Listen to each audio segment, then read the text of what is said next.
So this yard has got really thin over time, centipede. Just a lot of traffic back here, and we're gonna get rid of all the grass, and we're gonna bring in some soil, and then put down new sod. This yard is going to have palisade zoysia. They recently had a pool put in, so we're going to level all that out, smooth it out for them, and we're going to do the front and the backyards here.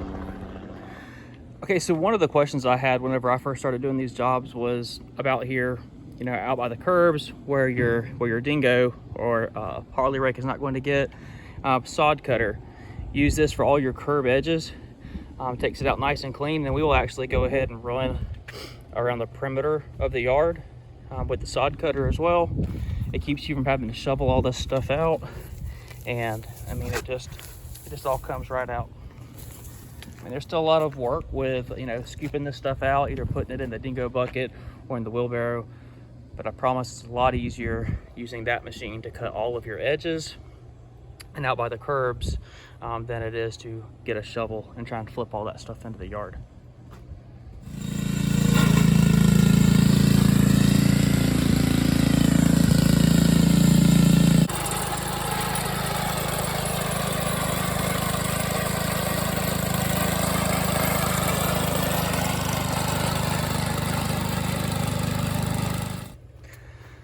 So again, that sod cutter will give you a nice clean line, but right in here, I want to show y'all something. Why you call beforehand. We missed that by a millimeter. Like, the sod cutter literally grazed the top of that wire.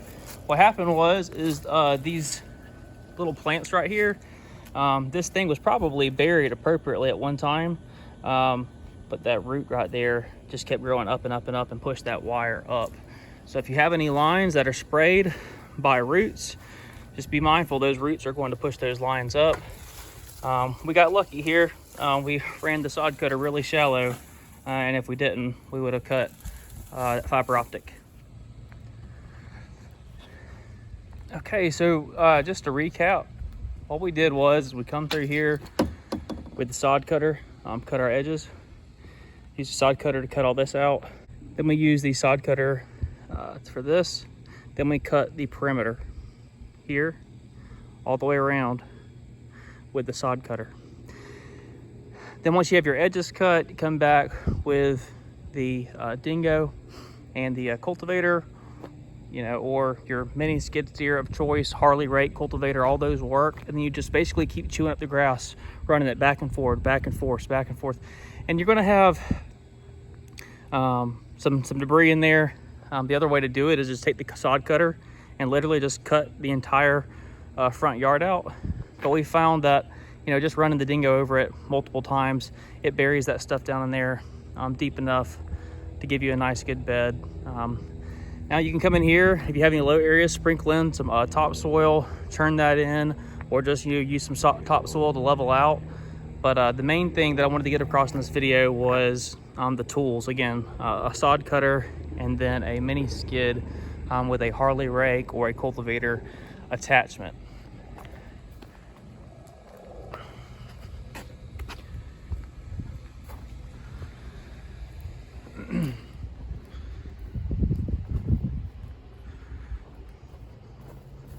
So we will come in here. The sod's gonna be delivered tomorrow, and he's just gonna, you know, bring in his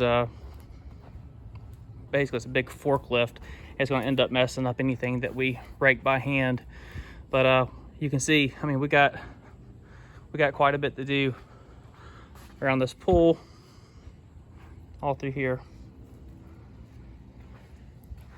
But got a lot of work done today, and this is something, guys, that we added to our business full on last year, and it's really been a blessing for us. It's allowed us to increase our revenue substantially, and it's profitable work if you can get in and get out with the right equipment.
Okay, so we finished up in this yard with 16 pallets of Palisades.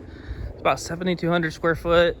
Again, we removed the existing yard and then installed pallets. We removed the existing yard prior to installing this. So once this grass starts to warm up a little bit, come March, April, my money is that this house right here is going to be the, well, I just think they're gonna have the nicest yard on the block. We've seen it over and over again. Hope they like it as much as we do.